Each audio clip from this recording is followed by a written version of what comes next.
Tukihagera nanone subiye inyuma baratubwiye ati rero hano hantu muje niba mutamenya ubwenge muzacyura amaboko masa. Kumenya ubwenge byari biki? Kumenya ubwenge ni ukugira abandi bantu nawe ubeshya kugira ngo ya mafaranga baguhaye abe ariyo ukorera. Hari abantu bumva ngo baguze ikibanza ngo babayeho neza Dubai, ariya mafaranga baba barakubeshye wowe ukabaha niyo baguramo ibyo bintu ubona. Nabo ni imbobo, barahagera bakaba imbobo bro. Nyine abantu Imana izajya ibishyura tu, Imana izajya ibishyura kuko tugendeye ku bugome dukorerwa nawe ukavuga uti ijisho wenda rihorerwa irindi cyangwa iryinyo rihorerwa irindi, ino si yazasigaramo abantu bahumye amaso, yazasigaramo abantu bafite ibihanga. Ariko icyo niziho ni uko ngira impuhwe kandi nishyira mu mwanya w'undi muntu. Njye naravugaga nti ese umuntu uri kumbwira ngo muzane naramuka yisanze mu buzima nk'ubu ari Bumuntu Empire wamuzanye, ibyo bintu uzabona aho nyura? Hello my people, nanone nongeye kubasuhuza. Ni umuhungu wanyu Bolingo, umuntu nk'ubusanzwe afite ibyishimo byinshi, ibyishimo mutakumva kabisa, kuba nyine nongeye kuba nakandagira ku butaka bw'u Rwanda, mu butaka bw'igihugu cyambyaye kabisa. Mwarambonye social media, natangiye mbabwira ukuntu wenda Dubai biba bimeze, mbabwira mbashishikariza no kuza.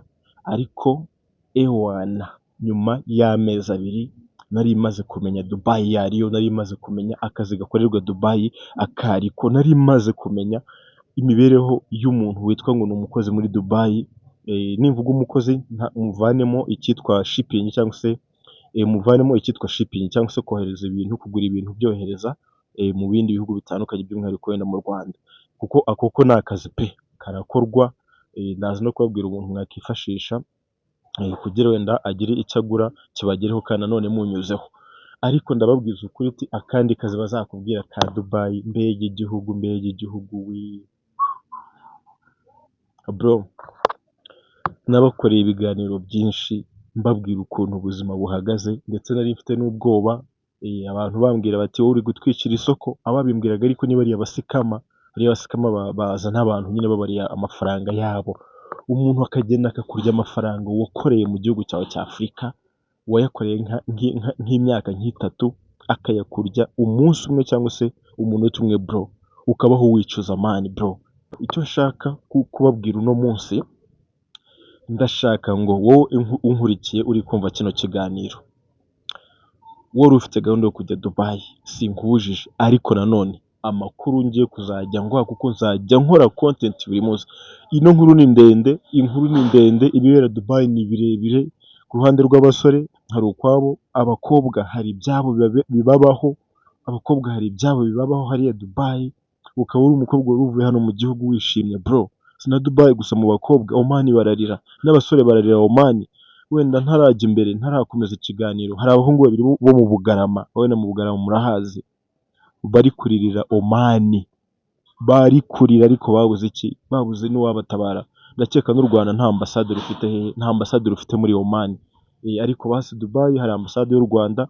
Burundi nta ambasade rufite, ahubwo bahafite consulat. Ariko big bro, ndakubwiza ukuri ati niba wari ufite gahunda, niba hari akazi ukora, niba nta nako ufite, niba ushaka kujya hanze, vana mu bihugu bya Middle East. Qatar barambwira ati ni heza kurusha Dubai, naho ntago ndakura amakuru neza. Hari n'umutipe uri kumbwira ngo mwohereza abantu cyangwa se mwamamarize company witwara y'abantu. Ariko narambwiye ati icyo kintu aho kugira ngo uzaguhe umuntu agere bahangayike, tuzabanza dukora amasezerano yimbitse ko nasanga ibintu bitameze neza amafaranga yiwe uzayagarura. Nk'ubu ngubu rero nje hano kuri mikoro mvuga ngo mbabwire ku buzima bwa Dubai. Uno munsi nshobora kutabivuga neza pe, kuko amashimwe yo ni menshi. Kugera i Kigali n'urugendo rurerure, si ukuvuga ngo ni urugendo nyine rwo mu ntera gusa, nyine bitewe n'iki? Bitewe n'ubuzima narimbayemo Dubai, bitewe n'ubuzima narimbayemo Dubai bro. Mwishywa wanjye, nunyura ahangaho ugiye Dubai uri umusore ufite icyo ukora mu gihugu uvuyemo, uzamenye yuko ubuzima bukurangiriyeho. Ndabizi comment ndaza kuzibona muri iki kiganiro, kuko babandi babeshya abantu babatwarayo nabo bari kureba kino kiganiro. Ndabizi hari n'abonzi, ariko ndakubwiza ukuri comment noneho uri buntere nta kintu uri bumarire, nta kintu uri buntware, kuko n'ubundi kino kiganiro ndi kukivuga ntari hehe, ntari aho wambona, niyo wambona nyine twashyira ukuri ahagaragara bro. Rero reka mbanze nsuhuze abahungu banjye bari mu bice bitandukanye bya United Arab Emirates, ubwo abenshi bakunda guhita Dubai. Reka mpere ku bahungu banjye bari ahitwa Sharjah Industry Area 10, harimo Mugisha Prince ndamubona aho ngaho, harimo papa wanjye wo mu Burundi witwa Bertrand, harimo umupapa wanjye wo mu Burundi witwa Felix, harimo Jonathan abona Burundi, harimo Gillian wo mu Kibitoki, rwose ndagusuhuje bya hatari, na Derrick ndamusuhuje, ndetse n'abanyakayanza bose bari mu gihugu cya Leta Zunze Ubumwe z'Abarabu ndabasuhuje cyane. Uno munsi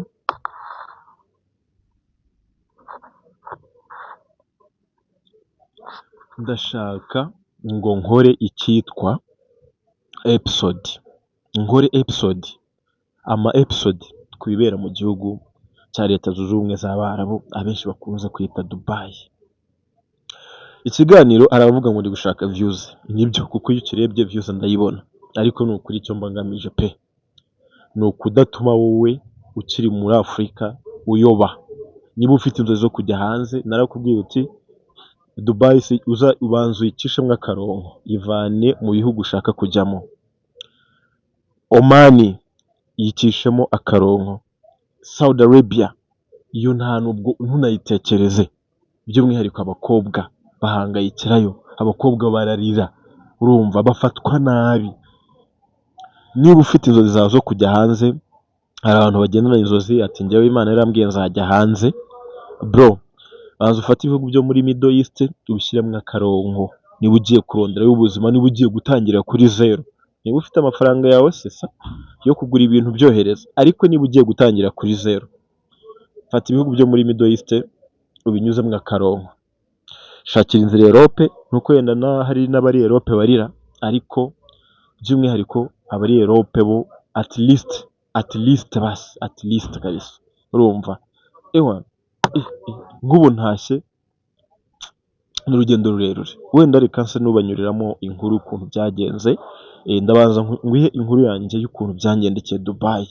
Inkuru y'ukuntu byangendekeye Dubai, kuva mpageze nari mazeyo amezi 6 yinjira mu kwa 7, ariko ndakubwira uti nari maze kumenya icyitwa Dubai, nari maze kumenya ubuzima bwaho, urumva. Ubundi umutipe yarambeshye ati wowe ngo ngwino Dubai hari akazi, mwishyura amafaranga $5, amafaranga ndayohereza.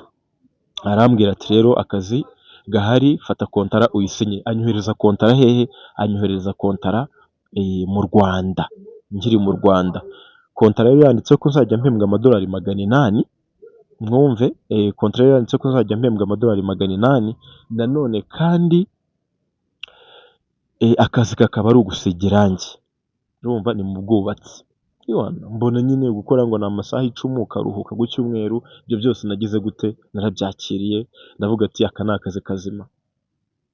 Ndakubwiza ukuri nafashe indege ngezeyo, nasanze ahantu honyine banyujije, nagezeyo nijoro, ahantu banyujije bro, ahantu banyujije sinshobora kukubwira ukuntu hari hameze. Nasanze abatipe baryamye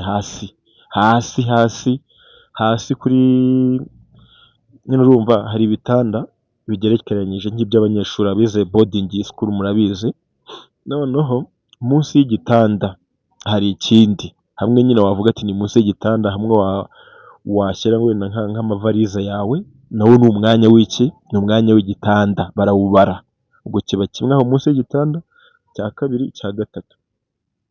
Niho banyujije, ndavuga ati se abantu baryamye gutya, iyi niyo Dubai twumva? By'umwihariko mwibuke Dubai twayibonaga ari ziriya nyubako ndende, ndavuga za Burj Khalifa n'izindi zose zigaragaza nyine Dubai. Hariya abafotora niho bakwereka, abafotora bakwereka hariya ahantu, gusa ntabwo bashobora kukwereka icyaro cya Dubai, icyaro kirimo umukungugu, icyaro kirimo amazu yagize gute, amatoilette yuzuye.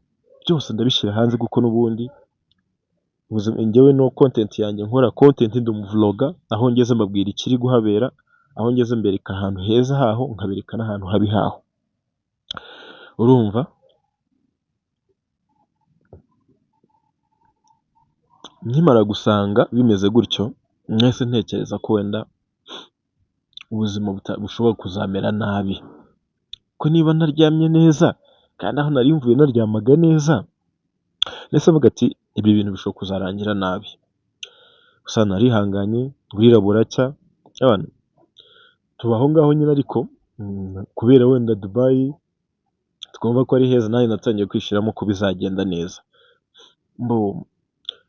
tukibaza ariko akazi twajemo ntabwo twari twakagira gute, ntabwo twari twakakamenya, ariko nyuma yaho gato, mbere yaho gato nasimbutse, uwo mu boss yaje kumfata ku kibuga cy'indege, ahita ambwira ati mpereza pasiporo yawe, ngira ngo wenda ararebaho gakeya wenda yongera ayinsubiza.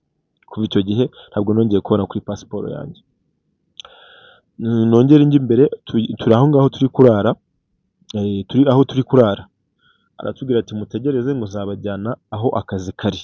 Ubwo ndishimye, ubwo buri muntu arishimye, ati amadolari 800 ku kwezi, mu Rwanda wenda ntarayinjizaga, cyangwa se mu Burundi ntarayinjizaga, nahise numva ko ibintu ari ruzungu. Twamaze iminsi 3, aratubwira ati muzane ibikapu byanyu mbajyane kuri camp aho abandi bakozi bari. Bro, tukihagera twahuye n'amamodoka azanye abakozi nyine bavuye ku kazi bananiwe, uri kubona agenda ukabona yenda kugwa hasi, no kuva mu modoka gushinga akaguru akenda kugwa. Ndavuga ati wenda Imana yaza kumfasha aka kazi bavuye gukora ntaba ariko tujyamo, ariko twabonye n'ubundi ariho ari gukata, ariko ni mu muhanda w'ivumbi, twavuye mu mujyi turi kwibaza aho tujyanye, tukajya ducanze, urumva. Twarakomeje tubona nyine natwe adushyize aho ngaho, abarimo batangira kutubwira ati murakaza neza, abandi si ubwo muje gukora iki, biraducanga bro. Nyine abantu Imana izajya ibishyura Imana izajya ibishyura, kuko tugendeye ku bugome dukorerwa, nawe ukavuga uti ijisho wenda rihorerwa irindi cyangwa iryinyo rihorerwa irindi, ino si yazasigaramo abantu bahumye amaso, yazasigaramo abantu bafite ibihanga, urumva. Nahise ntangira depression. Tukihagera duhura n'abantu ati njyewe maze amezi 5 ntahembwa, nyimye pasiporo yanjye, nashatse gutaha byaranze, akazi kiwe karananiye, naramubwiye yaranze, yabwira bagenzi banjye ibi bintu wenda, ibi bintu ntibizaba ari iki, ibintu ntibizaba ari uku nguku, bizakomeza kuko twazasarira hano ngaha. Bro, byarabaye, aratubyura saa 9 z'ijoro, batubwira ati mugende mujye ku kazi, babanza kubabwira ngo mujye muri training. Twese turizeye ati ubwo bazagendera kuri kontra. Training ubwo ni ukujya kubaha amabwiriza y'ukuntu ngo akazi kazakorwa. Bro, umunsi wa 2 twisanze ahantu uterura amabuye ubahereza, bafite ibibloke sima bikorwa n'imashini by'ibiro 35, ibiro 25 byitwa ngo tabuku. Bro, twiriwe turira, turavuga ati aka kazi wenda reka dutegereze ko wenda azaduha akazi kari hehe, kari kuri kontra. Ariko ndakubwiza ukuri, ahubwo uko mugenda mumenyerana na ka kanyamuneza yo gushyiragaho, ugenda ubona karangira. Gusa tuhageze baratubwiye tushobora kumara amezi 2 udahembwa. Turavuga ati boss wacu n'umusirimu ntabwo yaturangiza amezi 2 udahembwa ukuntu wenda bari kugusekera, twumvaga nyine ko bizacamo. Ariko ndakubwiza ukuri, amezi 2 yararangiye nta mushahara. Kumubaza ati umushahara wawe uri he, arakubwira ati kora, abanyu ntibakubwiye ukuntu akazi gakorwa. Bro, story y'ubuzima ni ndende, ibibera mu gihugu cya Leta z'Ubumwe z'Abarabu, niyo mbivuzeho nkabikomozaho, nkagera naho nacitse company, mbona ngiye gupfa, yatuvanye aho ngaho tugurisha mu Bashinwa, ngeze muri room nsanga room irimo Abahinde, umuhinde akambwira ati nta mwirabura waba mwino room, nacaginga telefone akambwira ati ntabwo wacaginga telefone, nahisha ibiryo ngo nshyire hasi turye nanjye ndye nkuko nabo babarira hasi aho ngaho, akambwira ati go check your same ngo abo musa, genda urebe abo musa barihurira, ngateka nkarira hanze ahitwa Razani 04, ni Abu Dhabi mu butayu, aba hari Imana ibaha umugisha kandi barinde. Hariho umuvandimwe wanjye w'umurundi witwa Siloni, ni umwana umfashije gucika aho ngaho nkagera kuri ambasade Abu Dhabi. Inkuru nayitarutse ni ndende, ntabwo twava hano. Ngeze kuri ambasade Abu Dhabi nahagiye ku cyumweru mpakiye n'ibikapu, nababwira ati sindi buve hano mutanyohereje mu Rwanda. ntamaze iminsi ine barambwira ati boss afite pasiporo yawe, afite uri umukozi we, agomba kubanza kugukasoringa muri kampani yiwe kugira utahe. Mbibwiye boss ati njyewe ndarwaye akazi nkora hano ntanahembwa, mfasha basumpe ka kazi kanjye kanditse kuri kontara. Ikintu yakoze gikomeye cyangwa se wenda ashaka kumpima, yashyize muri absconding. Absconding ni ukuvuga ngo ntiwemerewe kuva mu gihugu, nta nubwo wemerewe kubona akandi kazi ahandi hantu muri icyo gihugu.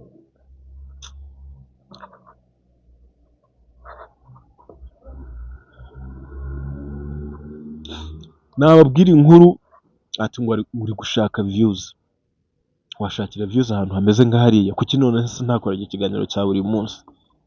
Big bro, njyewe nta bintu bya mirenge mfite pe, ariko icyo niziho ni uko ngira impuhwe kandi nishyira mu mwanya w'undi muntu. Njye naravugaga nti ese umuntu uri kumbwira ngo muzane, naramuka yisanze mu buzima nk'ubu ari Bumuntu Empire wamuzanye, ibyo bintu uzabona aho nyura? Bakambwira ati mfite amafaranga, bakanayafotora ati amafaranga ngaya ku meza, mbwira ikibura kugira ngire gute, kugira nze. Ndamubwira ati big bro, mugume aho ngaho, njye ndi mu kiyede, kiretse numvishaho akandi kazi kazima kari nabarabura. Ariko barangaye ngo njye naratunze, ndabibagirwa ngo mbima amakuru. Tukihagera nanone subiye inyuma, baratubwiye ati rero hano hantu muje, niba mutamenya ubwenge muzacyura amaboko masa. Kumenya ubwenge byari biki? Kumenya ubwenge ni ukugira abandi bantu nawe ubeshya kugira ngo ya mafaranga baguhaye abe ariyo ukorera. Hari abantu bumva ngo baguze ikibanza, ngo babayeho neza Dubai, ariya mafaranga baba barakubeshye wowe ukabaha niyo baguramo ibyo bintu ubona. Nabo ni imbobo, barahagera bakaba imbobo bro. Untunga urutoki naruntunge. Nababwiye nti ngiye gukora episode ku byo mukora mubeshya abantu Dubai. Ngiye gukora episode 1, 2, 3, 4 mu byo mukora, uburyo bwose, amayeri yose mukoresha mubeshya abantu Dubai.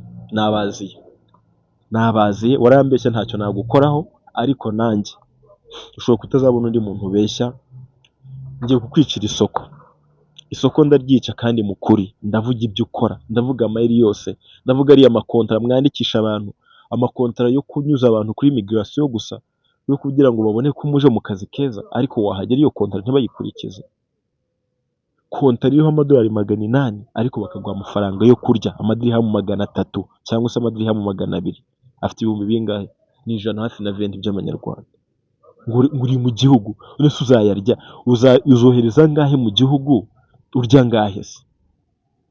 Abantu depression yabiciye hariya hantu, yarahabiciye bro. Ni Imana ndi gushima yabashije kuba yandokora. Ariko ndababwiza ukuri ni ukuri k'Imana pe, ndahiye ku Imana iri mu ijuru. Ubuzima bwa Dubai, cyane cyane abakubwira ngo bakuboneye kampani zigira gute, kampani zishaka abakozi, uzamenye ko wagurishijwe. Barakugurisha bro, barakugurisha. Uwitwa boss wanyu, ubwo tuvuge ko ari we umukire wanyu, ko ari we, ubwo niyo kampani nyine, uwo muntu ubwo niyo kampani yanyu. Iyo kampani aho bamuhaye, we avuga ati mfite abakozi, akandika indi kampani runaka. Aho bamuhaye amafaranga menshi ku mukozi, niho abohereza. Ya kontara nta na rimwe ikurikizwa. Wasigira ihe rangi se? Uri mu Bangladesh? Wakubaka se ushyira idafari ku rindi? Uri umuhinde, umwirabura gutya dusa, bakubonamo akazi k'imbaraga gusa. Uri umupapa ufite n'abana bangahe? Urasuzugurwa bro, urakoreshwa, urarira. Kibaza ati ubu buzima bubaho ubundi? Ubuzima bundi ni iki? Muvandimwe, mukuru wanjye, murumuna wanjye, bashiki bacu,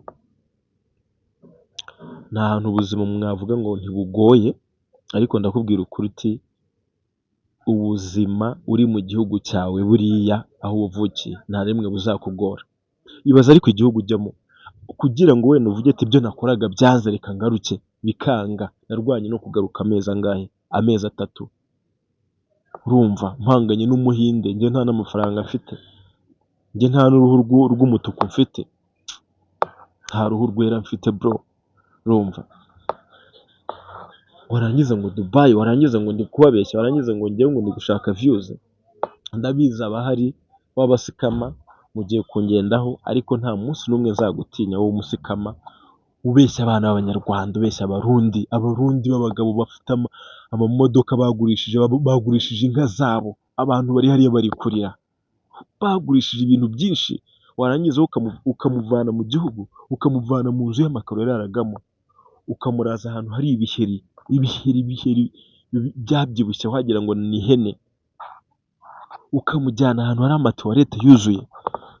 Igitumye mvuga amatuwarete yuzuye, murabona Dubai iriya y'umujyi ntabwo ari buri muntu uyibamo, ibamwo abantu bafite amafaranga. Hari amazu yari yarubatswe kera Dubai itari yatera imbere, ubu niho twita icyaro, ubu ngubu tuvugana.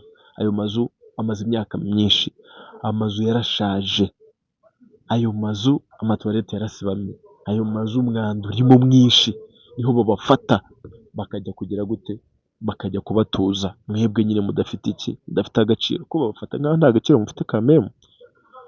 Ikikubabaza wowe mu muryango wawe uguha agaciro, abana bawe baguha agaciro, umudamu waguha agaciro, kandi bagutezaho ejo hazaza. Ariko iyo urebye ukuntu, iyo usanze ukuntu bari kugufata nabi, uhita nawe wiyanga, ugakora wiyanga, depression ikakujyamo. Abana birirwa binywera amatabi, birirwa binywera amayoga, basinze babaye ibyondo bakaborerwa.